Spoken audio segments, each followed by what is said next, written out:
স্বাদ বদলের রান্নাঘর থেকে প্রত্যেককে আমার শুভকামনা জানিয়ে শুরু করছি আজকের রান্না। আজকে আমি একটি তিতর রেসিপি নিয়ে এসেছি, সেটি উচ্ছে দিয়ে তৈরি। এটি ভাত, রুটি, পরোটা সবের সাথেই ভালো লাগে। আমি সেভাবেই বানিয়েছি যাতে তেতোটা কম লাগে, অথচ একটু হালকা তেতো তেতো ভাব থাকে, উচ্ছের গুণটাও পাওয়া যায়। সেইভাবেই আমি এটি বানিয়েছি। এখানে আমি নিয়েছি কিছুটা ছোলার ডাল, পরিমাণ মতো হাফ কাপ বা তার একটুখানি বেশি 1 কাপ। এটি জল দিয়ে আমি প্রথমে ধুয়ে নেব। এখানে আদা, কাঁচা লঙ্কা, টমেটো কুচি, তারপরে স্লাইস করা উচ্ছে, যেটা দিয়ে রান্নাটা করব, নিয়েছি। এবার উচ্ছের ভেতরের যে সাদা অংশটা থাকে, যার মধ্যে দানাগুলো থাকে, সেগুলো সম্পূর্ণ বের করে সাদা অংশটা যেটুকু লেগে থাকে পুরো ভালো করে ওটাকে চেঁচে নিয়েছি। পুরো রিংটা আছে, এতে একটু তেতো ভাবটা অনেকটা কম লাগবে।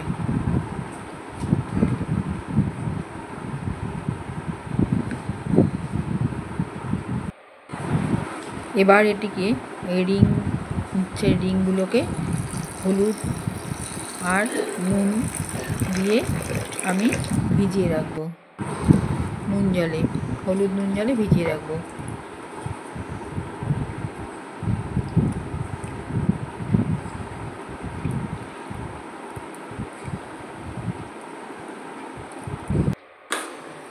এদিকে আমি ছোলার ডালটা একটু সেদ্ধ করে নিচ্ছি।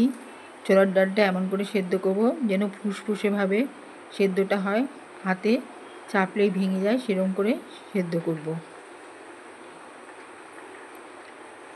জল একদম থাকবে না, অথচ সেদ্ধ হয়ে যাবে।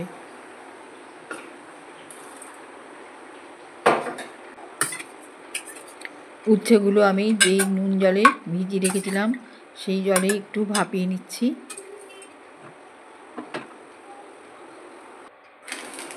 এবার আমি সর্ষের তেলে আবার একটু নুন হলুদ মাখিয়ে উচ্ছেগুলো ভেজে নেব, সেদ্ধ উচ্ছেগুলো ভাপানো।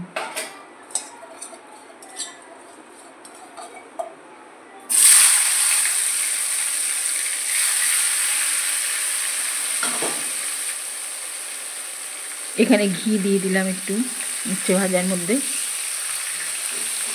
এটা আর একটুখানি ঘি দেওয়া যেত, কিন্তু অল্প ঘি দিয়েই করলাম।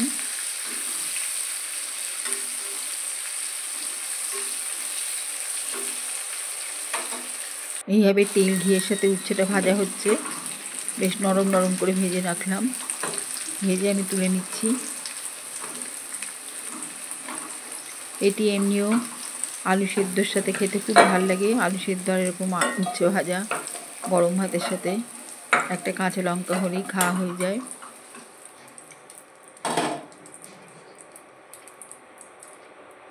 এবারে আমি ওই তেলের মধ্যে কুমড়োগুলো ভেজে নিচ্ছি।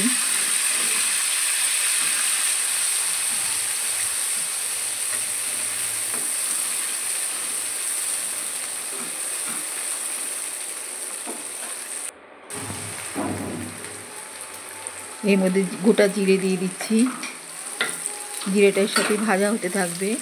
তেল ঘি একসাথে আছে তেলের মধ্যে। এবার জিরে দিলে সুন্দর একটা ফ্লেভার আসবে। এতে কুমড়োটা ভাজা হচ্ছে। এবার আমি টমেটো কুচি দিয়ে দিলাম। টমেটোটাও ভাজা হবে তেলের সাথে। আদা বাটা, লঙ্কা বাটা, কাঁচা লঙ্কা বাটা,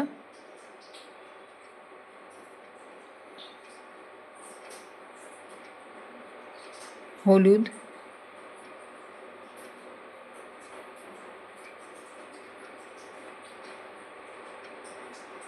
মেথি পাতা। এই ফ্লেভারটা সব শুদ্ধ, খুব একটা সুঘ্রাণ এনে দিবে। এই পর্যন্ত যে রান্নাটা হয়েছে তাতে এই সব উপকরণগুলো সুন্দর একটা সুঘ্রাণ আনবে। লবণ দিলাম আর একটু। আমি বারবার নুনটা দিই, একবারে বেশি হয়ে গেলে তরকারির স্বাদটাই নষ্ট হয়ে যাবে। এর মধ্যে জিরে গুঁড়ো দিলাম,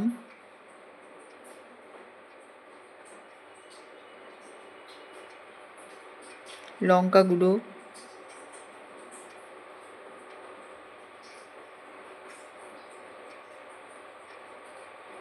এবার সেদ্ধ করা ছোলার ডালগুলো দিয়ে দিলাম। জলটাকে আমি ঝরিয়ে নিয়েছি, ছাঁকনি দিয়ে আলাদা বাটিতে রেখেছি।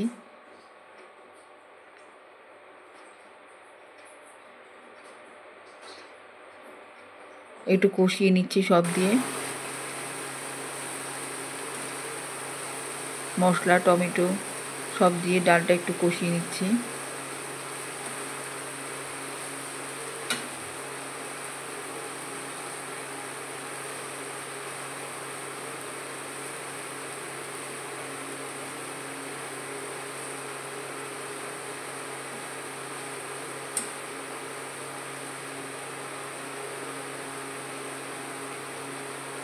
এবারে আমি যে ডালটা ছেঁকে রেখেছিলাম, দানাগুলো আলাদা করে রেখেছিলাম ছোলার ডালে, সেই ডালের যে জলটা এটা একটু দিয়ে দিলাম, কারণ একটু মজতে হবে এটাকে। তার মধ্যে আমি এখন উচ্ছে দিয়ে দেবো, কাজেই এই ডালের জলটা দরকার এখানে। এবার উচ্ছে দিয়ে একটু মজতে দিলাম, রান্না হতে দিলাম। গোটা কাঁচা লঙ্কা, এই সময় বন্ধুরা আমি ধনে পাতা দিই এতে, কিন্তু ধনে পাতাটা দিতে আমি ভুলে গিয়েছি, আমি ওই জন্য শেষে দিয়ে দিচ্ছি।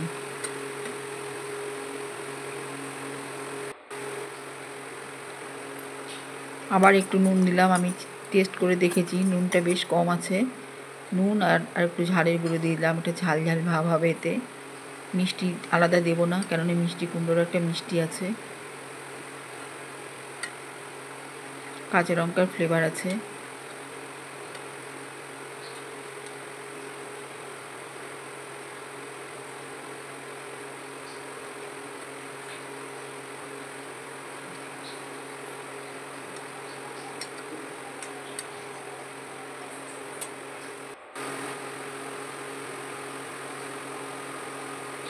আমার উচ্ছেটাও ভাজা ছিল, সেদ্ধ করা ছিল, কাজে আমার বেশি কিছু এটা রান্না করতে হয়নি। মোটামুটি সব কিছু মজে এসছে, একটু বেশ রস রস ভাব আছে। আমি এখনই গ্যাসটা অফ করে দেবো, তা না হলে টেনে যাবে।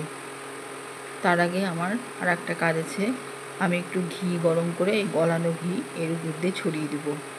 খুব কম উপকরণে মশলার এরকম একটা তিতর রেসিপি খুব ভাল লাগে খেতে। আমরা প্রায় বানাই একঘেয়ে, নানা রকমভাবে তেঁতোটা খেতে হয়, শুক্তো, চাপড় ঘন্ট, তেঁতো, এইভাবে চচ্চড়ি, কিন্তু এই যে ডাল দিয়ে তেঁতোটা খেতে খুব ভাল লাগে। এটা পরোটার সাথেও ভালো লাগে।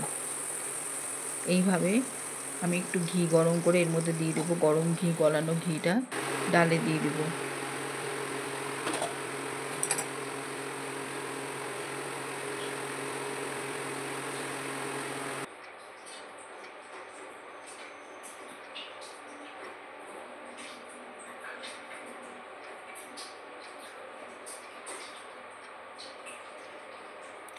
এবার এখানে দিয়ে দিলাম গরম ঘিটা, ধনে পাতা দিলাম। ধনে পাতা তখন দিলে ভালো হতো, যাকে পাতাটা এখন লাস্টে দিয়ে দিলাম। হয়ে গেল আমার